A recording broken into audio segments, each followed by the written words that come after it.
যেমন কথা তেমন কাজ করে দেখালেন ডোনাল্ড ট্রাম্প। বাংলাদেশের সময় রাত ৮টা, ভারতের সময় সন্ধ্যা 7:30। ইরানকে অর্থনৈতিকভাবে ধ্বংস করার পরিকল্পনা নিয়ে ডোনাল্ড ট্রাম্প এবার পারস্য উপসাগর থেকে পাকিস্তান বরাবর পারস্য উপসাগরে নৌ অবরোধ শুরু করলেন, নেভাল ব্লকেড, যেটাকে তিনি নাম দিয়েছেন ট্রাম্প কার্ড। যুদ্ধের ময়দান কিংবা ইসলামাবাদের আলোচনার টেবিল, কোনো জায়গাতেই ডোনাল্ড ট্রাম্প ইরানকে কাবু করতে পারেনি, ইরানকে বশ মানাতে পারেনি। ফলে এবার তিনি তার ঝুলি থেকে নতুন কার্ড ফেললেন, যাকে তিনি নাম দিয়েছেন ট্রাম্প কার্ড। ট্রাম্প কার্ড কি? ইরানকে পৃথিবীর থেকে সম্পূর্ণরূপে বিচ্ছিন্ন করে দেওয়া, যাতে ইরান বিদেশের বাজারে কোনো প্রকার তেল বিক্রি করতে না পারে, এমনকি তার প্রয়োজনীয় সামগ্রী কোনোভাবে বিদেশের বাজার থেকে তার দেশে যেন আমদানি করতে না পারে। ভাবখানা এমন যেন ইরান এতদিন ধরে বিশ্বের বাজারে উন্মুক্ত বাণিজ্য করে এসছে।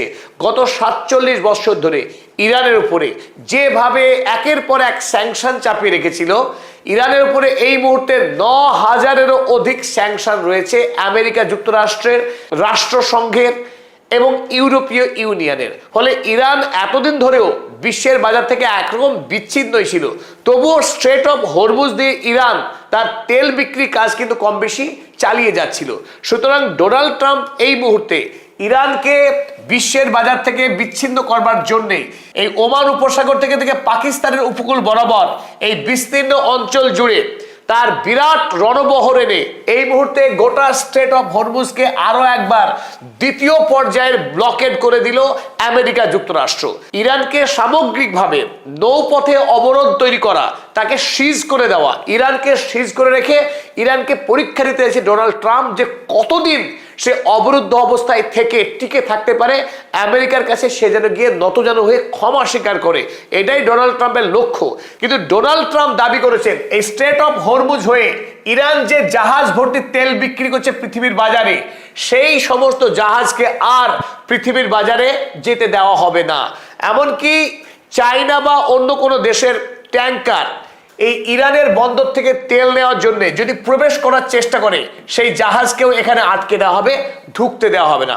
এমনকি অন্য দেশের জাহাজ, যে জাহাজ তেল নিয়ে আসে কথার কথা বাহরাইন থেকেও যদি তেল নিয়ে সেই জাহাজ বের হয় এবং স্ট্রেট অফ হরমুজে যদি ইরানকে টোল দেয়, সেই জাহাজকেও কিন্তু এখান থেকে বেরোতে দেবে না আমেরিকা যুক্তরাষ্ট্র। ফলে বিদেশের বাজারে গোটা পারস্য উপসাগরীয় দেশ থেকে একটি ট্যাঙ্কার তেলও কিন্তু আর পার হতে পারবে না। কারণ ইরান আগেই স্ট্রেট অফ হরমুজে তারা ব্লকেড রেখেছিল, সেখান থেকে নির্দিষ্ট কিছু জাহাজকে পার হবার অনুমতি দিচ্ছিল ইরানকে 2 মিলিয়ন ইউএসডি পরিমাণ টোল দেওয়ার পর। ফলে পৃথিবীতে একদিকে অন্য দেশের কম বেশি জাহাজ পাস করছিল স্ট্রেট অফ হরমুজ দিয়ে। আর সবচেয়ে বড় বিষয়, ইরান এই যুদ্ধকালীন সময়ে পৃথিবীর বাজারে বিপুল পরিমাণে তেল বিক্রি করেছে। সরাসরি তো বিক্রি করেইছে, ঘোস্ট ফ্লিটের মাধ্যমে ইরান বিশ্বের বাজারে বিপুল পরিমাণে তেলের সাপ্লাই দিয়েছে।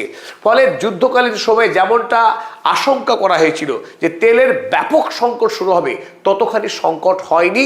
তার কারণ আড়ালে গোপনে ইরান বিশ্বের বাজারে বিপুল পরিমাণে তেল সাপ্লাই দিয়ে এসেছিল। কিন্তু এই মুহূর্তে আমেরিকার এই নৌ অবরোধ শুরু করার ফলে বিশ্বের বাজারে তেলের কিন্তু ঘাটতি দেখা দেবে, তা নিঃসন্দেহে বলা যায়। এখন প্রশ্ন হলো, গোটা পৃথিবী ডোনাল্ড ট্রাম্পের এই ম্যাডনেস, তার এই হিংস্র পদক্ষেপকে কিভাবে দেখবে?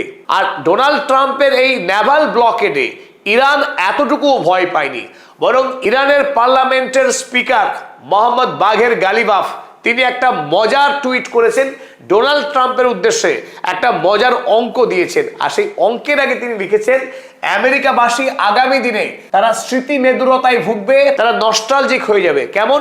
$4 কিংবা $5 দিয়ে তারা যে গ্যাস কিনতে পারতো, সেটা স্মৃতি হয়ে যাবে। কেন স্মৃতি হবে? আমেরিকা যদি এই নেভাল ব্লকেট জারি রাখে, আগামী দিনে গ্যাসোলিন কিংবা গ্যাসের দাম হু হু করে বেড়ে যাবে। আজকের থেকে যে দ্বিগুণ দাম বাড়বে তাতে কোনো সন্দেহ নাই। তাই এই মুহূর্তে আমেরিকার জনগণ ইতিমধ্যেই যে ভয়ঙ্কর ইনফ্লেশনের মধ্যে আছে, অর্থ সংকটের মধ্যে আছে, সেই সাধারণ গরিব আমেরিকাবাসীর জন্য বেঁচে থাকাটা দুঃসাধ্য হয়ে উঠবে ডোনাল্ড ট্রাম্পের এই উদ্ভ্রান্ত সিদ্ধান্তের জন্য। পারস্য উপসাগরীয় তেল যাতে বিশ্বের বাজারে না যেতে পারে, এই চেষ্টায় আমেরিকা যে নৌ অবরোধ শুরু করেছে তাকে ইরান অভিযোগ করেছে জলদস্যুর কাজ বলে।